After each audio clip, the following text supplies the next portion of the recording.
My name is Lara, and before I tell you what I did, let me just say I wasn't always like this. I used to be the good wife, the loyal partner, the best friend. I was the one who remembered birthdays, left sticky notes in his lunchbox, and kissed him before work, even on the days we argued. We were married for 17 years. 17 years. That's half of my life with one man, Ethan. Ethan was steady, reliable, the kind of man who'd wake up at 5 a.m. just to warm up my car in the winter. He wasn't flashy or overly romantic, but he showed up every single day. I used to love that about him. I used to love everything about him. Until I didn't. It started with silence. You know that kind of silence that creeps into a marriage and wraps around your neck like a noose? We stopped laughing. We stopped touching. We talked only about the kids, Emma and Liam, or bills or groceries, and even then, it was short, clipped, like we were business partners with shared assets. I told myself this was normal, that every marriage fades. That routine is love wearing a uniform. But then he came along. His name was Ryan. Ryan was everything Ethan wasn't. Charismatic, spontaneous, the kind of man who'd text at 2 a.m. just to say, "Can't stop thinking about that smile." I met him at the gym I'd just joined, hoping to get back in shape and maybe feel something again. He was a trainer, 10 years younger, gorgeous, and dangerously good at reading people who were lost. The affair started as a conversation, then flirtation, then fire. I told myself it was harmless at first, that I deserved to feel wanted. And when it finally crossed the line, it was just once, then twice. Then I stopped counting. I kept telling myself I wasn't leaving Ethan, that this was just for me, a secret escape hatch from the numbness. But secrets, I learned, don't stay buried forever. The day everything imploded was the day Ethan smiled at me. I'll never forget it. It had been weeks, maybe months, since he'd looked at me like that. It was a Sunday. The kids were outside playing. I was folding laundry. He walked in and said, "Let's take a trip. Just you and me." I remember my stomach sinking because Ryan had just texted me something reckless, something I hadn't deleted yet. I don't know if Ethan saw the message that day.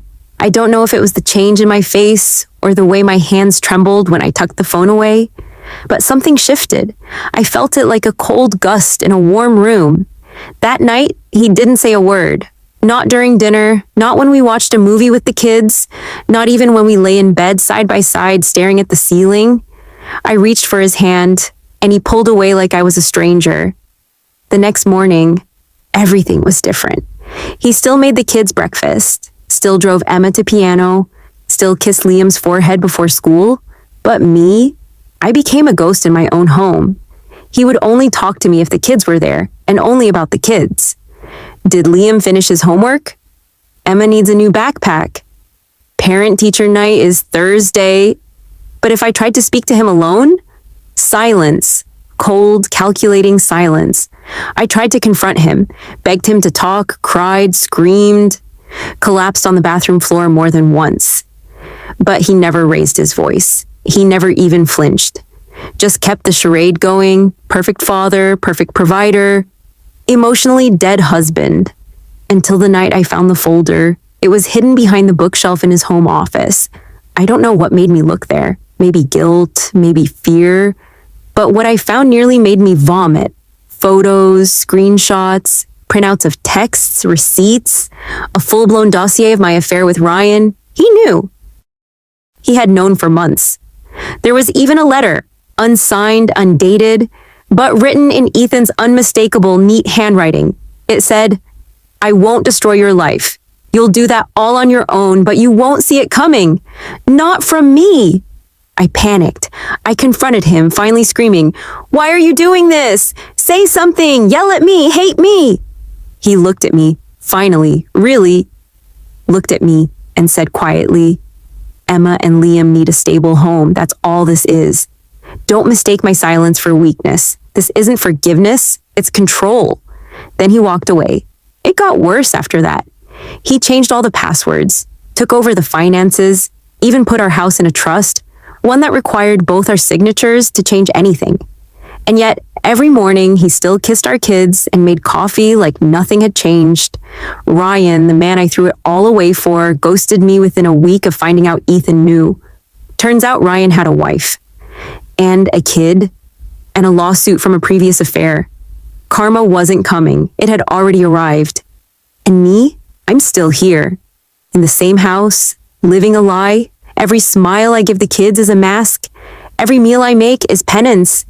Every silence from Ethan cuts deeper than any scream ever could. He doesn't have to punish me. He already won.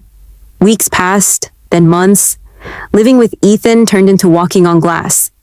Everything looked normal from the outside. Family photos still hung on the walls. The kids still laughed. We still attended PTA meetings and soccer games and smiled in Christmas photos. But inside, I was rotting. Ethan's silence wasn't just absence, it was a strategy. Calculated. Cold. A daily reminder that I had shattered something that could never be repaired. Then came the cameras. It started when Liam asked me, "Mom, why do you talk to yourself in the kitchen?" I blinked. "What?" He pointed to the upper corner of the room. The little camera. Daddy checks it on his phone. I froze. I waited until everyone left for school, then climbed onto the counter and searched. It was tucked behind a fake air vent. Tiny, black, blinking. And it wasn't just there. There was one in the hallway, one in the garage, even one in the living room where I sometimes cried alone at night. He was watching me, monitoring, documenting, gathering evidence for, what, divorce, custody, revenge? I confronted him, this time calmly. I waited until the kids were asleep and walked into our bedroom, holding the little camera in my hand. He didn't even look up from his book. "Why are you spying on me, Ethan?" He finally glanced at me. "It's my house. I like to know what goes on in it." "You're invading my privacy." His voice didn't rise. "Privacy?" He chuckled bitterly. "Is that what Ryan and you had? Privacy? While I took the kids to soccer and paid the mortgage?" I said I was sorry. "No," he said, setting the book down. "You said you regretted getting caught." I felt like I was standing in quicksand. Every time I tried to claw my way out, he just calmly pressed me deeper. Then he dropped the bomb. "I hired a lawyer." My breath caught. "But I'm not filing yet." "Why not?" "Because I want them," he said, pointing upstairs. "Full custody. And if I file now, you still have a chance of joint. But if I wait, build the right narrative, show the court that you're unstable, reckless, dishonest, then I get everything." My knees buckled. "You can't do this." "I am doing this," he said quietly. "You made your choice. Now I make mine." And just like that, he picked up his book again. I became paranoid, afraid to say or do anything. I stayed off my phone. I stopped seeing friends. I deleted all social media. Every move I made, I second-guessed. Then things got really dark. One night, Emma came home crying. "Daddy says you're going away soon." I panicked. "What do you mean?" "He said you might have to live somewhere else for a while, like a work trip, but he promised we'd stay here with him." I confronted Ethan, furious. "You're turning them against me." He shrugged. "No, I'm protecting them. From you." That's when I knew. He wasn't punishing me because he was hurt. He was punishing me because he enjoyed watching me unravel. But karma? It's funny. It waits. It listens. And then it strikes when you least expect it. One afternoon, while cleaning out the garage, I found an old phone of Ethan's in a box marked "Donate." I almost tossed it, but something in me paused. It still had some power. I charged it, opened it, and there, buried deep in the photos, was her. A woman. Over a dozen photos of Ethan with someone I'd never seen before. Hotel rooms, dinners, him smiling in a way he hadn't smiled at me in years. The timestamps? 2 years before I ever met Ryan. My heart dropped. He had cheated first. And worse, there were texts, intimate ones, even a picture of a child, a girl. The messages made it clear Ethan had fathered a daughter during our marriage. He had an entire other life. I couldn't breathe. This man, this cold, calculating man, had known about my betrayal while keeping a much bigger secret of his own. I printed everything, every photo, every message, every hotel receipt. That night, I slid the file across the dinner table while the kids were watching cartoons. He opened it, expression unreadable. "Looks like we both have secrets," I said. For the first time in months, he looked shaken. I leaned in. You want a war, Ethan? Fine, but I don't go down quietly." He stood, took the file, and walked out. The next morning, his lawyer called. He wanted to settle. Joint custody, no cameras. The house would be sold, proceeds split. A clean break.